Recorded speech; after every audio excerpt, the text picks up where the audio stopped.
Hey, it's Debbie Potts, and I wanted to do a special video vlog on testing your zone 2, finding your zone 2. And there's a lot of talk about lactate threshold testing, but I just wanted to go over what that means and how is it best to measure your zone 2? What is zone 2 and what are the other zones? We use a 5-zone program. So we know that Peter Attia in his book and podcast talk a lot in his videos about zone 2 training for longevity and VO2 max training for longevity. If you've been following my other rabbit hole episodes, there are certain workouts that they've shown. Rhonda, Patrick, and Huberman and Peter Attia all seem to be collaborating because they're kind of interviewing each other and going by the same research, which is great. But you have to always look, one area to look at on research is who were the studies done on, men and women, what age, as well as other details. So just to go into Dr. Peter Attia talks about zone 2 threshold without lactate threshold. And I did hear him say, what I've talked about too is Maffetone, Phil Maffetone. We've used that for 20 years, the 180 minus your age plus or minus 5 beats. So if you don't have access to what I'll talk about, my PNOE metabolic testing, where we determine your 5 zones with a metabolic assessment, measuring your oxygen in and carbon dioxide out, measuring your breath analysis and heart rate. From that information, we can find these 5 zones. Using what fuel source? Free fatty acids, zone 1. Aerobic glycolysis, zone 2. Anaerobic glycolysis, zone 3, your tempo long intervals. Zone 4, lactate phosphorylation, medium intervals, which is what people are talking about. The VO2 workouts are usually 1 to 4 minutes long. And then zone 5, sprint interval training, ATP, PC, which is phosphate creatine phosphate. So lots to talk about because Dr. Stacy Sims, and I messaged her team, all right, if everyone's talking about medium intervals to improve VO2 max, that's 1 to 4 minutes, but what about women if you're pre-post menopause, perimenopause, sprint interval trainings? So that's kind of the fuel source. You can see free fatty acids, aerobic glycolysis, anaerobic glycolysis, lactate, and ATP PC. So those are the fuel sources we use in the different zones. Now, when we do PNOE metabolic testing, or you can get a metabolic cart at an exercise phys lab, we're testing your RMR, resting metabolism. We're seeing if you're burning carbohydrates to fat at rest, and during exercise, we're seeing some different information on mitochondria density, capitalization, looking at your ability to burn fat. Where is your fat to carbohydrate crossover? So what heart rate happens related to heart rate range on the test? So what heart rate where your fat goes down, carbohydrate goes up? Where's your peak fat burning mass? So that's how we look at zone 2, which remember, zone 2 is the long, steady distance, your cardiovascular training, aerobic glycolysis, good mitochondria benefits there. And then here's an actual lab test. When I do a metabolic test assessment, we see all this data.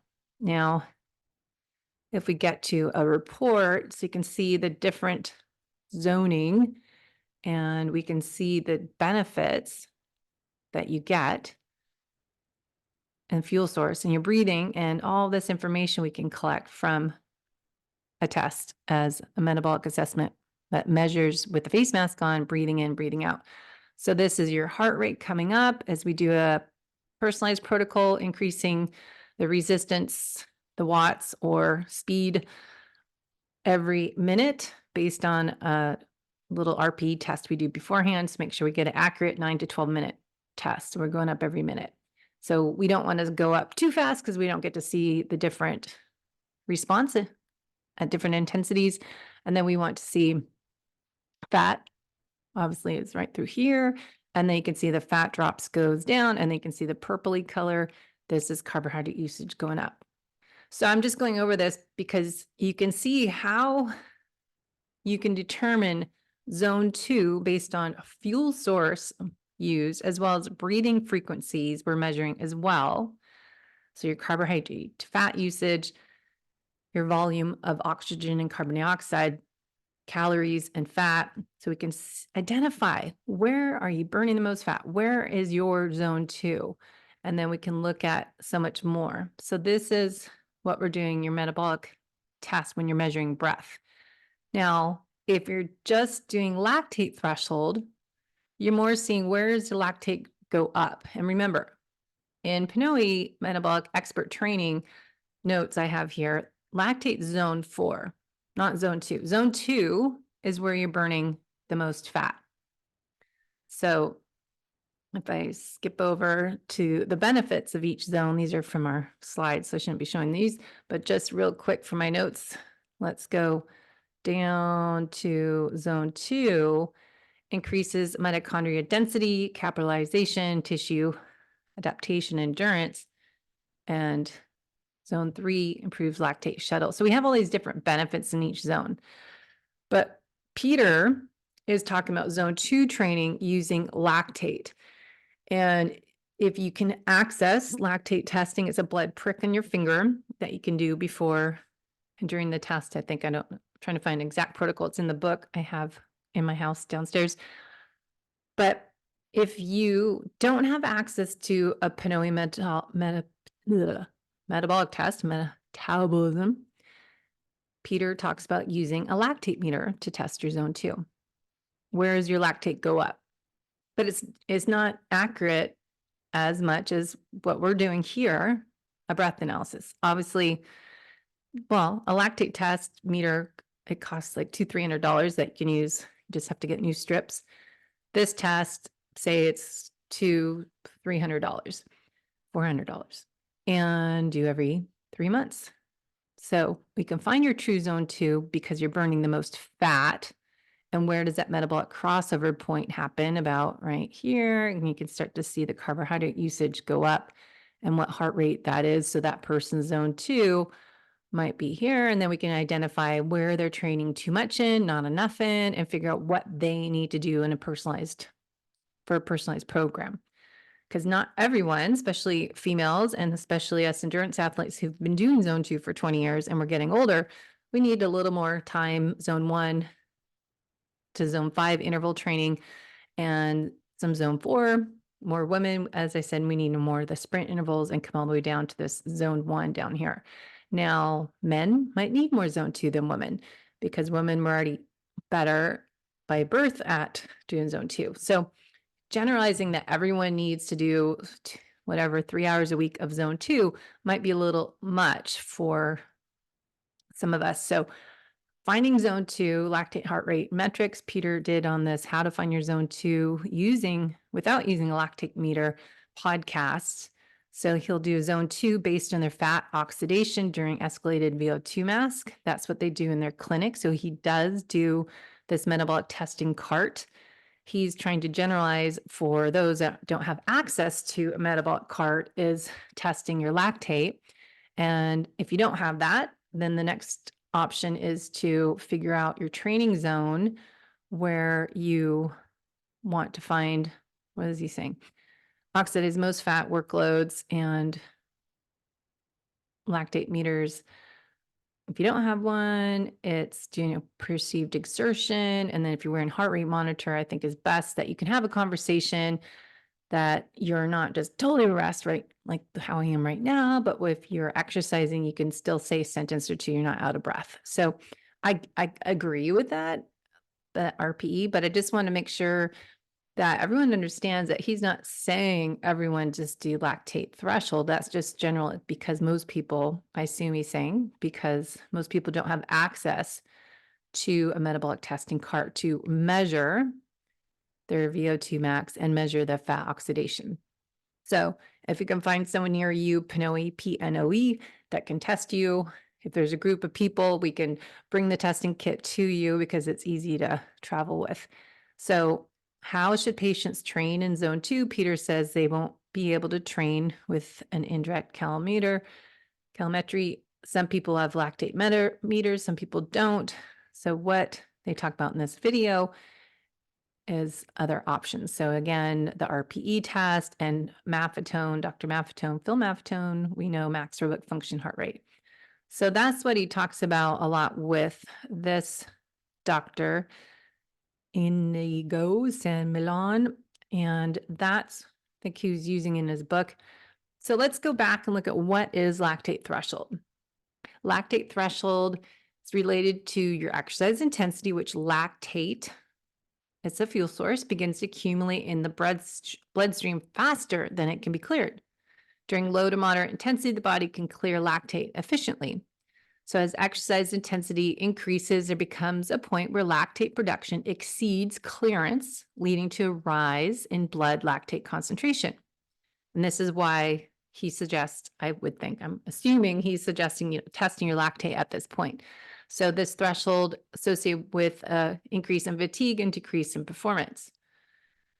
You can look up Endure IQ, had some articles on this too, we can talk about next time, but what do you do with this data? So getting the lactate threshold info, if you're doing the finger prick, this is exercise intensity, as we just said, which the lactate accumulates.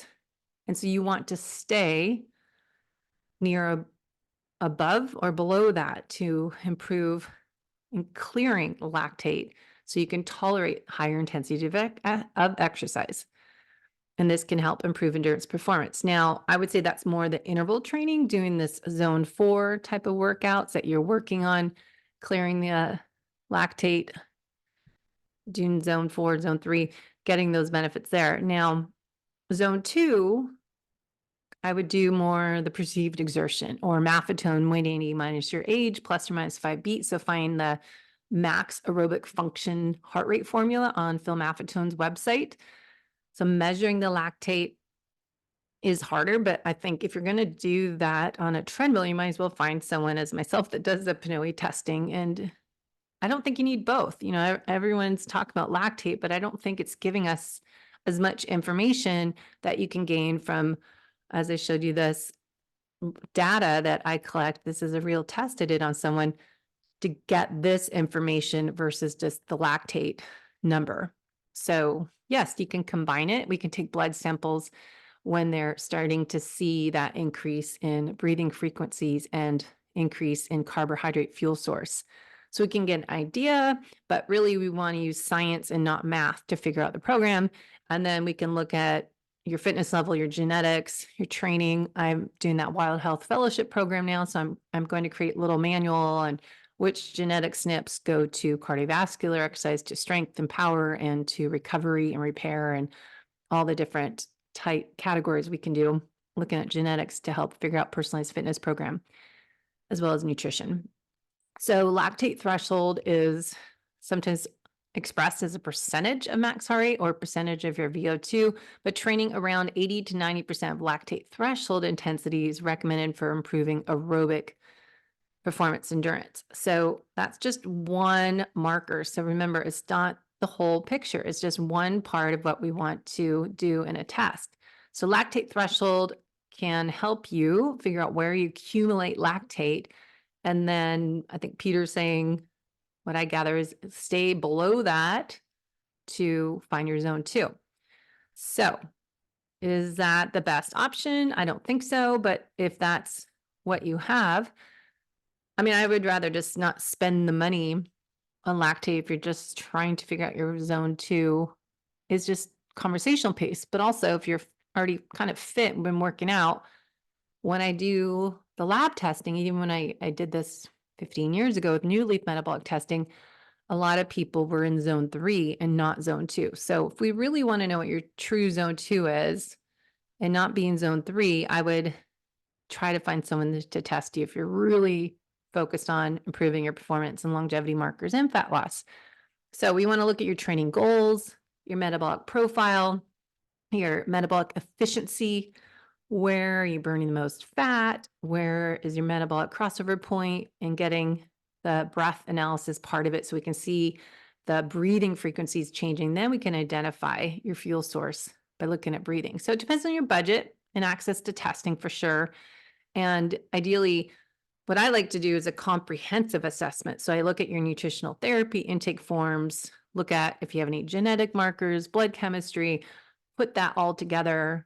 But of course, looking at what you have been doing, what are your future goals? And then we can figure out based on the test where you're lacking areas of strength, what you need to do. So we identify those limiters, limitations, and those would be your areas of opportunity. So we can look at this data we collect and figure out, okay, what's zone 1? That's where you're burning a lot of fat, minimal carb use. That's where your expiration, your respiratory exchange ratio, this is where we find your fat. So it's called the RER. Now, if you did the lactate levels are, of course, going to be low in your zone 1. So if we want to put that together. Now, zone 2, you're burning some carbs and fat. So let's go back to my example. Here is, see, the carbohydrates are this purpley color. So down here, you're burning lots of fat, barely carbs, but you can see this purple starts to go up. So you're not burning just fat. You're always burning some carbohydrates, right? So that's a good example. Zone 3, you're burning more carbohydrates and less fat, but there's still a little bit fat. So let's go back and see on, whoops, wrong one. Go see, all right, this fat's gone down. Now this is where there's no fat being burned. So this is where it can go, okay, this is where we're starting to work. And what heart rate is that? About 160. So we know that person's gone to the non-fat burning ranges. So here you can see it's still trying to burn some fat. So you can look at the RER exchange ratio. 1.0 is all carbohydrates. So we can look and see, okay, what is that RER exchange ratio when they're burning the fat? No more, it's carbohydrates. So we can go in and track all this data on here. We can look at all sorts of markers during a test. So this is why I say ideally you can look at breath frequencies. I can track that and I can look at their RER, and then let's put that on a graph. So that's how I'm looking at this data. We can just check out all this information, take out this info, and then you could track your RER. So where is that, or how is that going to help you? Well, if we want to figure out your endurance training zones, zone 2, we want to go, okay, where's my RER? 1.0 remembers carbohydrates, so we can see what that is. So 0.96, 0.95. So where is it? 100%. And that's where we get towards their max. So around there, June, and it goes up again. So we can really get into the data, look at their breathing frequencies will go up in their zone 5. Zone 4 is 30 to 40. And so zone 5, say we're saying 50 higher. So this is getting towards their zone 5. And look at what heart rate that is, which I didn't put on here. So this is really fascinating to put all this data together. But we're not finding that lactate, you're just getting one number. So see what I mean? If you have access to someone to do metabolism testing with Pano equipment or find an exercise lab, that's going to give you so much more accuracy and not just guessing what your zone 2 is. We're looking at science, we're collecting clues, we've got raw data and figure out these zones. So do you need zone 3? Do you need some time in zone 4? Zone 4 is where you're going a little more intense.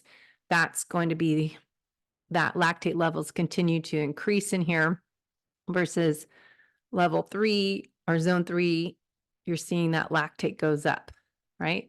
So towards the top end of your zone 3s where lactate's higher.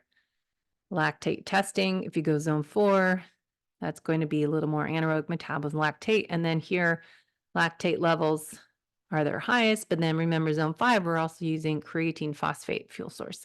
So lactate testing, I don't think is really giving us a good idea where your true zone 2, where you're burning the most fat. A little bit, but it's not going to be your peak fat burning, and metabolic crossover point might be around there, but I think you'd still need to look at other markers.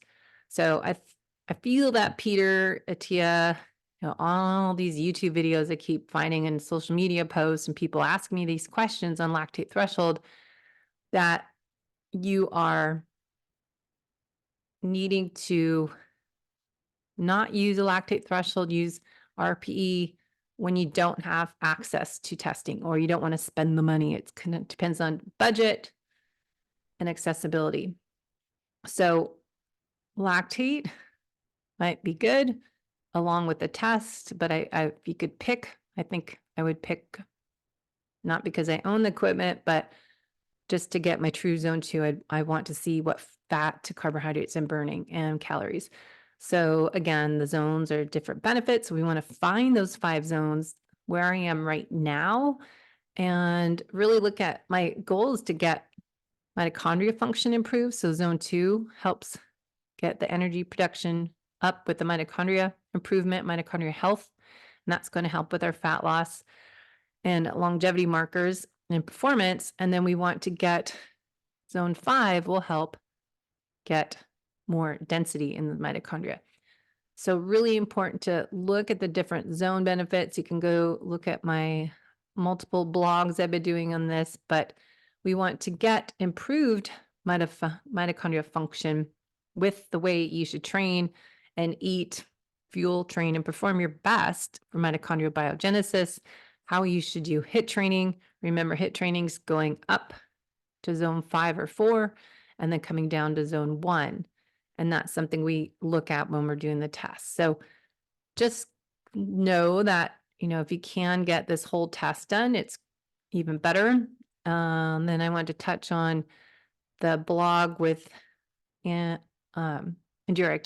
Dr. Dan Plews, a few years ago. I can't believe 2021 was 3 years ago. So this article I found they wrote is talking about aerobic threshold or lactate threshold. VT1 is the boundary between moderate and heavy exercise. As blood lactate concentrations are stable, blah, blah, blah, blah. So you can go through and read that lactate threshold. So when exercising at or below lactate threshold, you're burning different fuel source, pyruvate to lactate pathway or phosphocreatine metabolism will be minimal. That's going to be more in zone 5, meaning that acidity won't be as meaningful in the muscles. So remember that lactic acid, it's not the lactate, it's just more acidic blood. And so you'll feel more burn because you're more acidic. And training, doing intervals correctly, you'll be able to tolerate and buffer that, right? So good information on Dr. Dan Plews' website.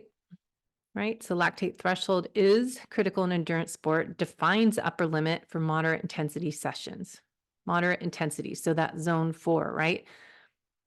This isn't telling us, this is my question. How is this telling us your zone 2? It's kind of telling you the top end of probably your zone 3. So staying below that. So it's not really your zone 2 testing your zone 2. Remember, that's our max fat burning in that range is what we look at. So they identify it. You can learn all about that. Again, what Dan Plews' article here, we appreciate that not everyone can afford or has access to the lab testing. So can I use the Maffetone's max aerobic function, estimate lactate threshold, 180 minus your age, as I talked about, but meaningful error because we don't want to look at math. We want to look at the science when we can. So using math is always good if you don't have access to testing. So lots of information here. And you can find that. I'll put the links in the show notes.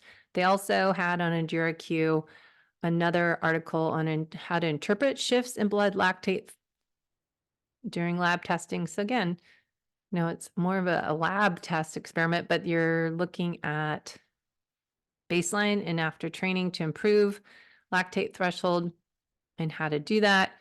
And if you're overreaching and not recovering and all this great information. So if you want to geek out, you can look at those articles.